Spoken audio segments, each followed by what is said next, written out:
see you. How are you? Good to see you. Welcome. Thank you.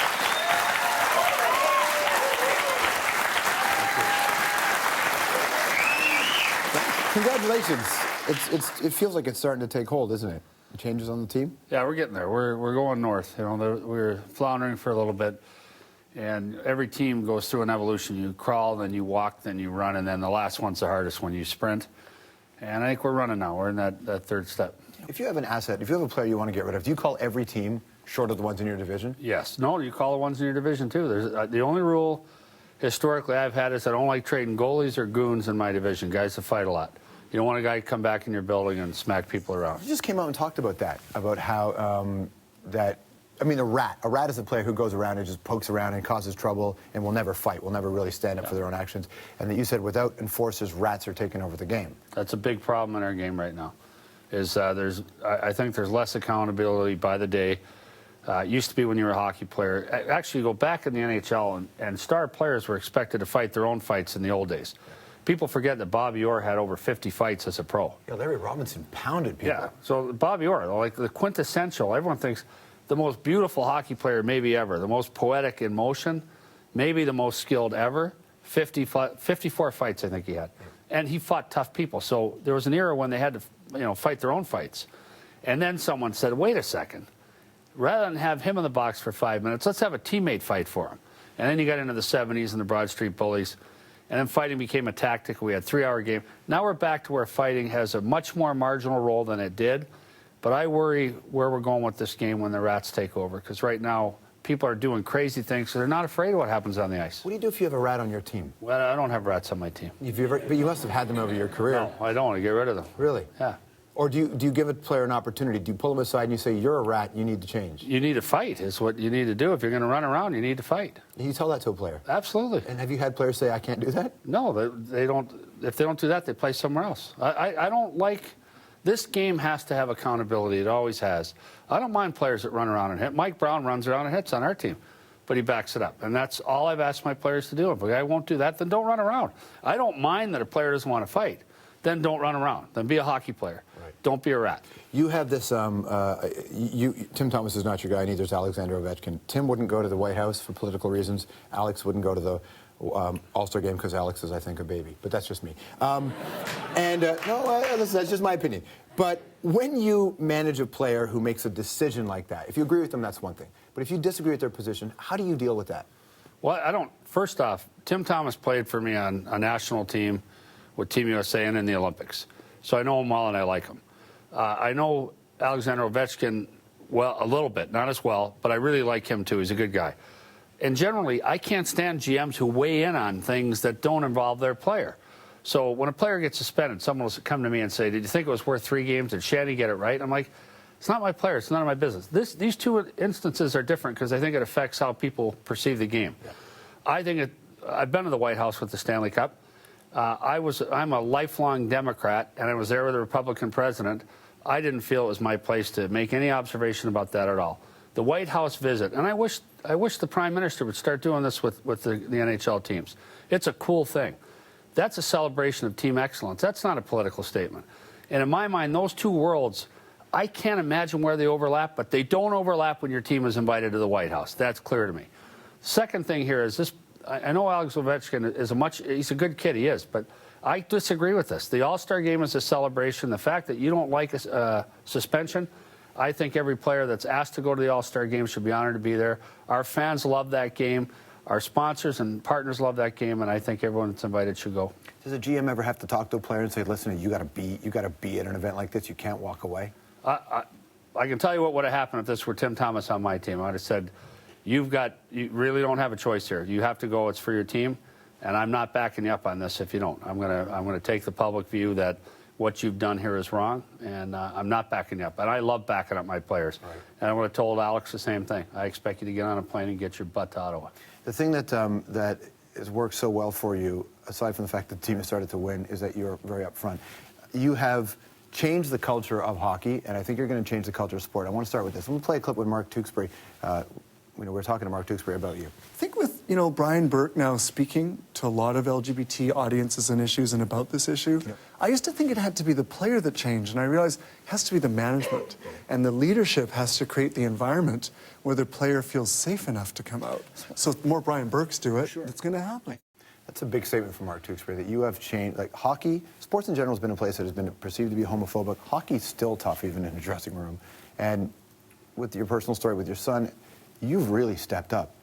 Well, I would have done it. I mean, obviously,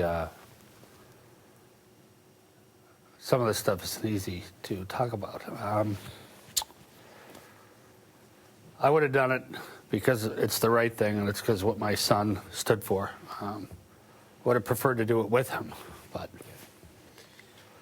talk about something else for a minute. Yeah, no problem. I can absolutely talk about something else. But the position that a boss has, even unrelated to the story, is to be a community member. Is that something you had to learn how to do coming to Toronto? That it's about being a spokesperson in a community? Well, I think the general manager of a Canadian team has a loud voice, whether he's loud or not. And I'm loud, so. Can you empathize with Pierre Gauthier and what he's going through in Montreal right now? Yeah, he's a good guy. Pierre Gauthier is a very bright guy, and he's just getting hammered. And it's, yeah, I can empathize with him, because in Montreal, you're dumb twice. I'm only dumb here once. In English. In Montreal, you're dumb in 2 languages. So, but to me, I've tried to make a difference. Every place I've worked in the NHL, I've tried to make a difference in that community. It's much easier in Canada because of the role the general manager has. And so here, I think people in Toronto know that I do love the city, do love living here, do as much charity work as I can, do as much work with the military and the police as I can. And I want to make a difference. Everywhere I've worked, I want to make a difference. And the LGBT stuff is something that's, I've happened to do because of my son, but I'm really pleased with that, really proud of that.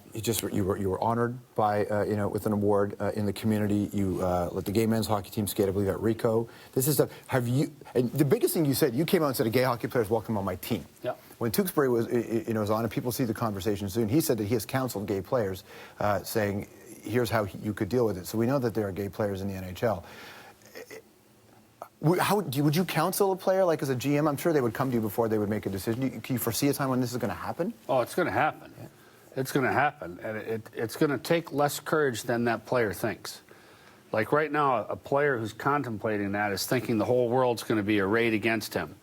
And it'll be this mountain he's got to climb. And I think he's going to find, I really believe this, watching the acceptance that my son got when he came out in the hockey community at Miami University. This athlete that has the courage to come out is going to find that hill's a lot less steep than he thinks it is, that there's a lot of support. I know the players on our team have all spoken to me about it and said, absolutely, a gay player is welcome here. But, there's a lot of guys watching that parents just can't come to terms with it in some situation. I imagine privately. Well, I get these very painful letters, and the best thing about my son coming out was I didn't have to take anything back.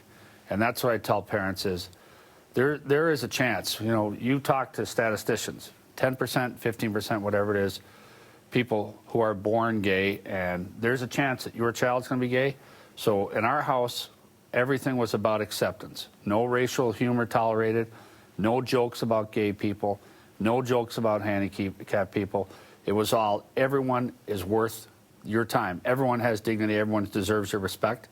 And so when my son said, Dad, I'm gay, the best thing was, I said, I don't have to take anything back. I don't have to apologize for anything. I don't have to rebuild any bridge. And that's what I tell parents. And to the kids who are battling with coming out, it does get better. There is a support group, and you're entitled to live your life. So if that's what you need to do, that push, then there are people that care about you. At the White House, it was as if the president looked at you and was like, it's pretty good, wasn't it? Yeah, it's interesting. I know that President Bush is not well liked in Canada, but I will tell you, having met him, now I know how he got elected twice. He's a charming, charming man, and was fully engaged in the moment.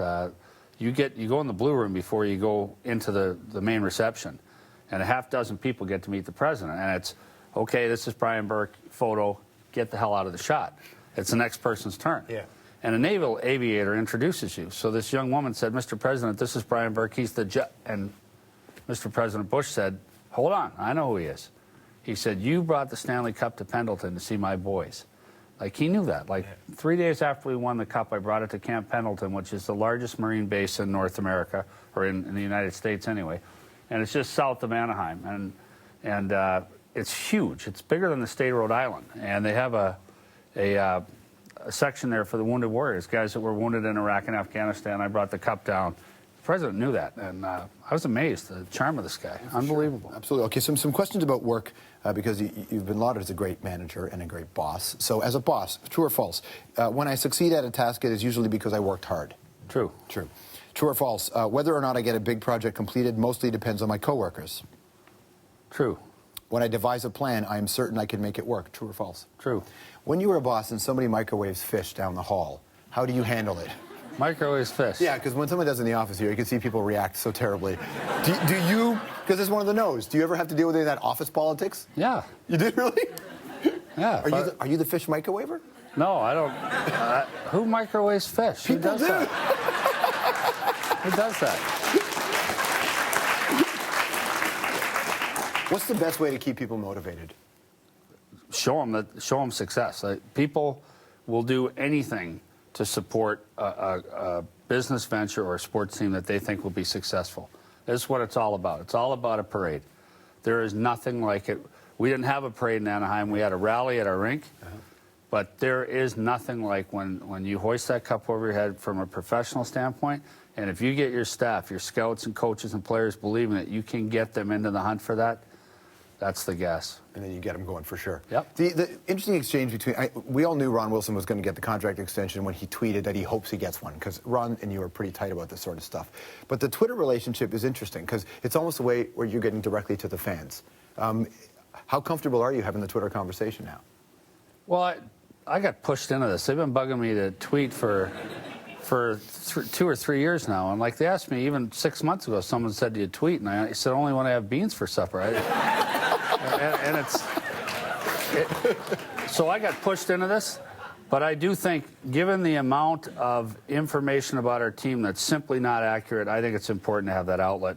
And when you can't do it in 140 characters you get, if you can't do it in a tweet, then I'm starting to post stuff on our website when I need to explain things. So I think it's useful. You got to read this. There's a lot of behind-the-scenes stuff. The forward is great. There's a lot of. It really takes you inside the world of a general manager. Really good. Really good.